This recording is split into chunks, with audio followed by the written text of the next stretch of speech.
Hi friends, எல்லாருக்கும் வணக்கம். இன்றைக்கி வந்து நண்டு பிரட்டல் செட்டிநாடு ஸ்டைலில் எப்படி செய்கிறதுன்னு பார்க்கலாம். இதுக்கு வந்து ஒரு 2 டேபிள் ஸ்பூன் வந்து கடலெண்ணெய் சேர்த்துருக்கேன். இதில் வந்து சோம்பு வந்து ஒரு டீஸ்பூன் போட்டுக்கோங்க தாளிக்கிறதுக்கு. இதில் வந்து பெரிய வெங்காயம் 2 வெங்காயம் நறுக்கி வச்சுருக்கோம். அந்த சின்னதாக நறுக்கி வச்சுருக்கேன், அதையும் சேர்த்துக்குவோம். இப்போ பாருங்கள், வெங்காயம் வதங்கிட்டு இருக்கு. பூண்டு வந்து ஒரு பெரிய பூண்டு வந்து இந்தளவுக்கு, தோல் கொஞ்சம் அந்த மேலே உள்ள காம்பவும் இது மட்டும் நறுக்கிட்டு வச்சுருக்கேன். இது தோலோடு தான் இருக்குது. அது கூட ஒரு டேபிள் ஸ்பூன் வந்து மிளகு, இதுக்கு மிளகு ஜாஸ்தி சேர்க்கணும். நம்ம ஒரு டேபிள் ஸ்பூன் இதை வந்து நச்சு எடுத்துகிட்டு வரலாம்.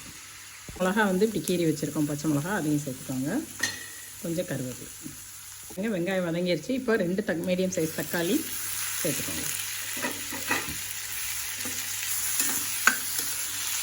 வெங்காயம் வதங்கிட்டு இருக்கு. இப்போ வந்து நம்ம ஒரு 1/4 மூடி தேங்காய் எடுத்துருக்கோம். இதில் வந்துட்டு 1 டீஸ்பூன் சோம்பு சேர்த்துக்கோங்க. இதை வந்து கொஞ்சம் நைஸாக அரைச்சி எடுத்துகிட்டு வந்துடலாம். தக்காளி நல்லா வதங்கிடுச்சு. இந்த டைமில் இந்த நண்டு வந்து க்ளீன் பண்ணி வச்சுருக்க நண்டு வந்து இதில் சேர்த்துக்கோங்க.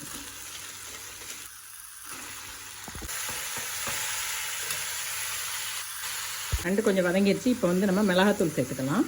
ஒரு 2 to 2.5 டீஸ்பூன் சேர்த்துக்கோங்க. ஏன்னா மிளகு நம்ம ஒரு டேபிள் ஸ்பூன் போட்டிருக்கோம். டீஸ்பூன் வந்து மஞ்சள் தூள் சேர்த்துக்கோங்க. இதில் வந்து ஒரு 1/2 டீஸ்பூன்.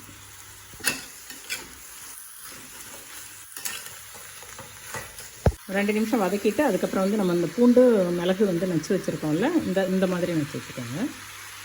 இதை சேர்த்துக்கலாம். மிளகு போட்டு கிளறிட்டோம். இப்போ வந்து தேங்காயும் சோம்பும் அரைச்சி வச்சோம்ல, அதை சேர்த்துக்குவோம்.